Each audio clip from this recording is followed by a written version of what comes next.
Grace, a young woman from a small town, was known for her strong faith. After moving to the city for work, she felt disconnected from her spiritual life and began searching for a church to attend. One Sunday she stumbled upon the Divine Gate Ministry, a massive, brightly lit church with thousands of attendees. Intrigued by its grandeur, Grace decided to attend a service.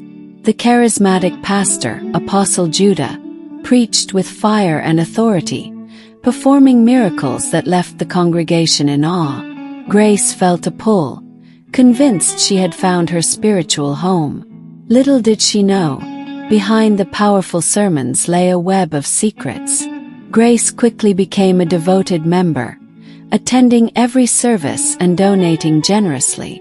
During her third visit, she witnessed Apostle Judah heal a wheelchair-bound woman who stood and danced before the congregation. The crowd erupted in praise, solidifying Grace's belief in the church's divine power. However, something about the woman's expressions seemed off. As Grace walked home, she couldn't shake the feeling. Her best friend, Chioma, warned her to be cautious, reminding her of fake prophets, but Grace dismissed the concerns, believing Chioma was jealous of her newfound spiritual path. During a midweek service, Apostle Judah claimed to have received a prophecy about Grace's life. He described details of her past and promised her great wealth if she remained faithful to the ministry. The prophecy amazed Grace and the congregation, but Chioma was skeptical. Chioma decided to attend a service with Grace to see for herself. To her surprise, Apostle Judah seemed to know details about her life as well. This left Chioma unnerved, but Grace was thrilled, convinced that God had revealed their lives to the apostle. Weeks passed, and Grace noticed that the church demanded excessive donations, often disguised as seed sowing. Apostle Judah preached about giving sacrificially to unlock blessings. Grace, desperate for financial breakthrough, gave beyond her means, even borrowing money to donate. Chioma confronted Grace about the church's financial demands, pointing out how Apostle Judah and his ministers lived lavishly. Grace defended the church, arguing that God was blessing them for their service. Yet, deep down, a seed of doubt began to grow. The church organized a week-long healing revival, attracting people from across the country. Grace volunteered to assist and witnessed miracles daily.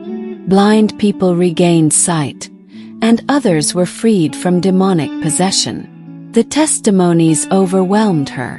One night, Grace overheard a heated argument between two ministers. They mentioned paying actors for the miracles. Her heart sank, but she quickly dismissed it, convincing herself she had misunderstood. Apostle Judah was too anointed for such deceit, she thought.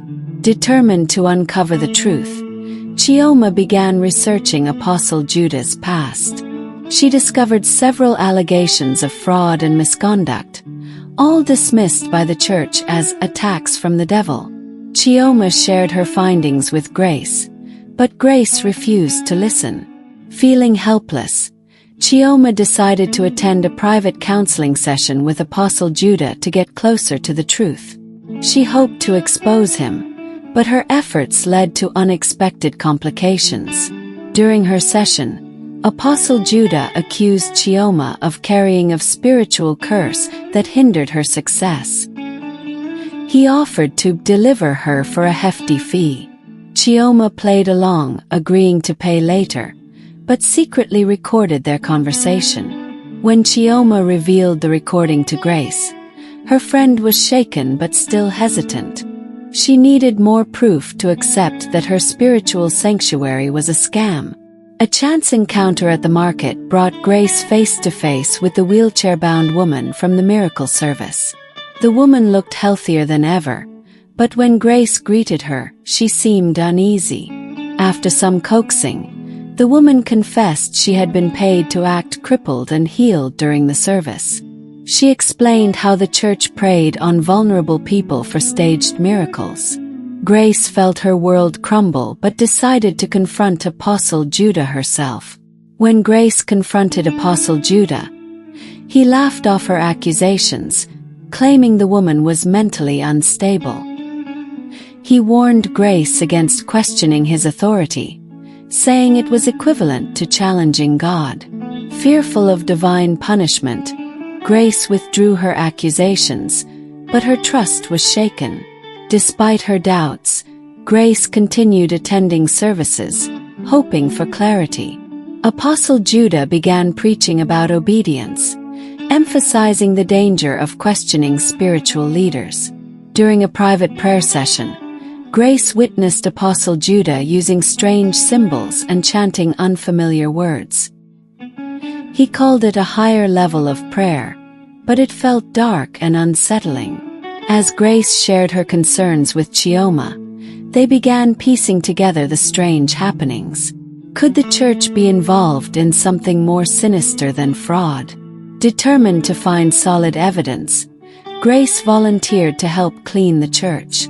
During her duties, she noticed a heavily locked room labeled Sanctuary of Secrets. Intrigued, she asked about it, but the other volunteers avoided the topic, brushing her off.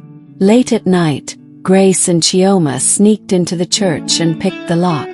Inside, they found shocking evidence: stacks of forged testimonies, props used in fake miracles, and even videos of rehearsals for staged healings. They also discovered occult symbols and artifacts that sent chills down their spines. Chioma's investigations revealed Apostle Judah's connections to a secretive cult known for blending religion with dark practices. The cult promised wealth and influence to its members in exchange for human sacrifices disguised as deliverance rituals. Grace was horrified to realize that many congregants who had disappeared after special prayers were likely victims. Her faith in Apostle Judah was completely shattered, but she knew exposing him would require a carefully planned approach. Grace struggled with fear. Apostle Judah seemed omnipresent, often delivering sermons that felt like direct threats to her and Chioma. His influence over the congregation made him untouchable, and his warnings about betrayers added to Grace's paranoia. Chioma encouraged Grace to stand firm, reminding her of the lives at stake. Together, they devised a plan to gather more evidence and report the church to the authorities.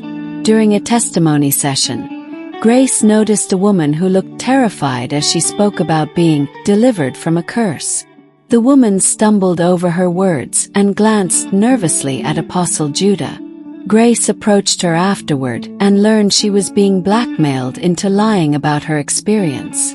The woman revealed that her husband had gone missing after attending a private deliverance session. Grace and Chioma promised to help her, vowing to find the truth about her husband's disappearance.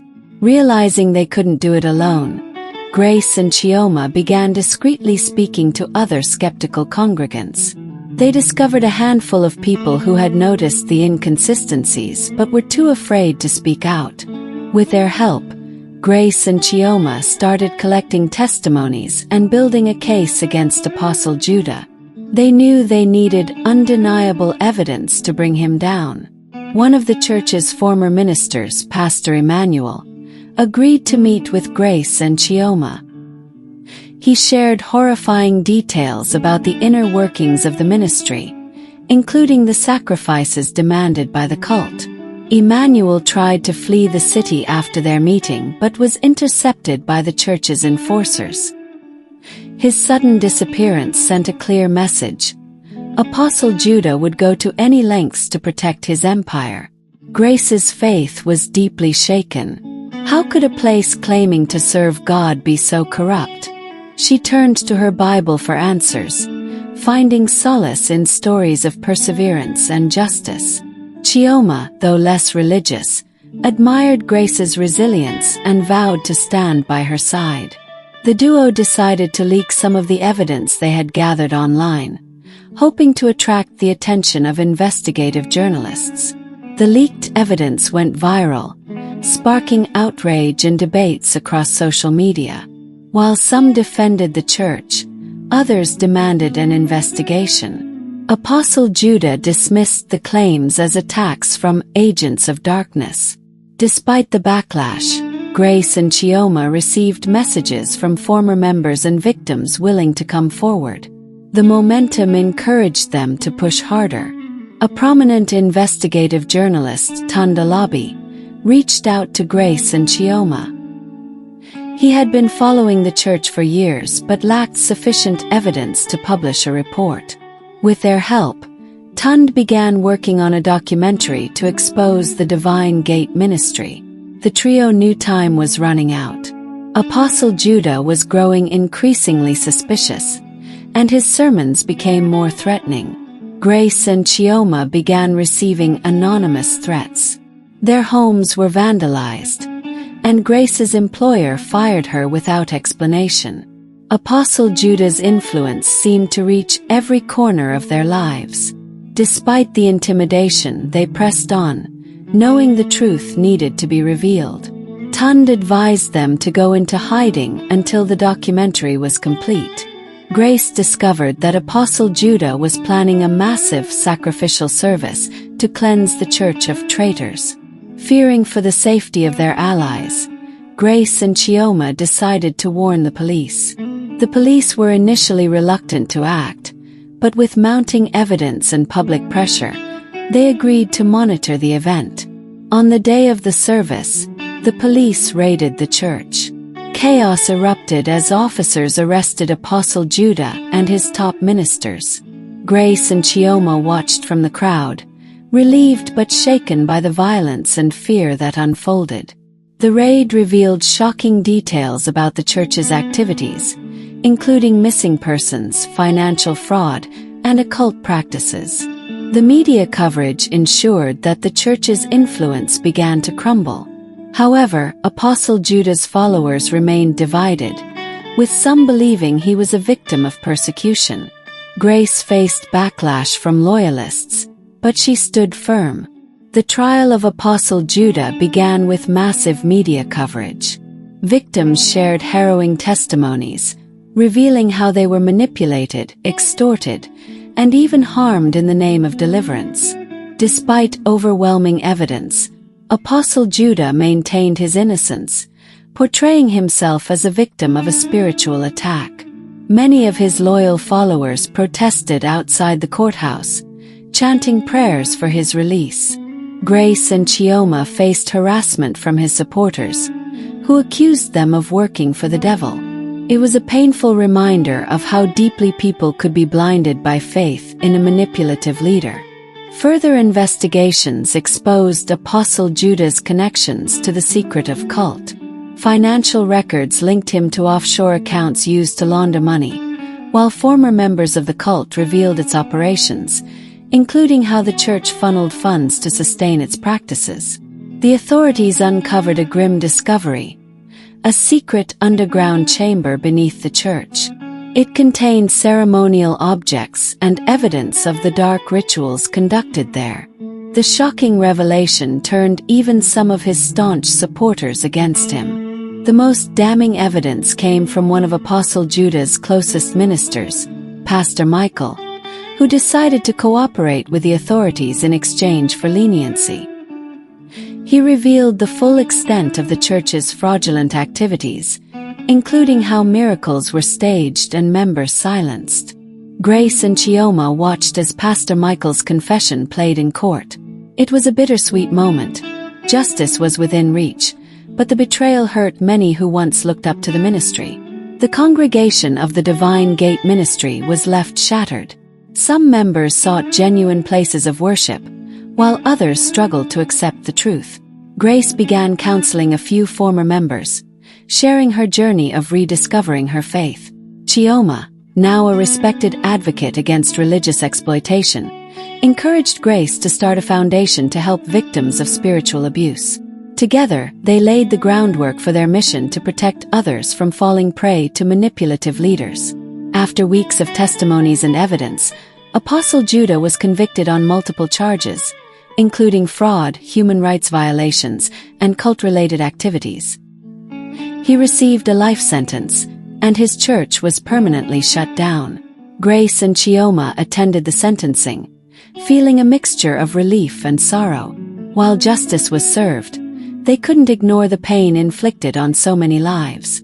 They vowed to use their experiences to educate others about the dangers of blind faith. Grace embarked on a personal journey to heal from the trauma. She joined a small, genuine faith community and found solace in prayer and reflection. Through her experiences, she learned to separate true faith from manipulation, focusing on her personal relationship with God. Chioma, though less religious, admired Grace's resilience and dedication. The two friends grew closer, their bond strengthened by their shared mission to bring light to others. Together, they began hosting workshops and creating content to educate people about identifying red flags in religious institutions. Years later, Grace stood on a podium addressing a large audience. Her foundation, Faithful Paths, had grown into a nationwide movement advocating for transparency and accountability in religious organizations. She spoke passionately about her journey, urging people to seek truth and wisdom in their spiritual pursuits. Chioma, now a respected journalist, documented their story, ensuring it reached a global audience. Their efforts inspired countless people to examine their faith critically and avoid exploitative leaders. As Grace looked at the crowd, she felt a sense of peace. She had turned her pain into purpose, using her story to bring hope to others. Her message was clear: faith should heal, not harm. I hope you enjoyed the tale. If so, please like the video, share it with your family and friends, comment on it, and don't forget to subscribe to the channel and turn on the notification bell for more enchanting tales like this one.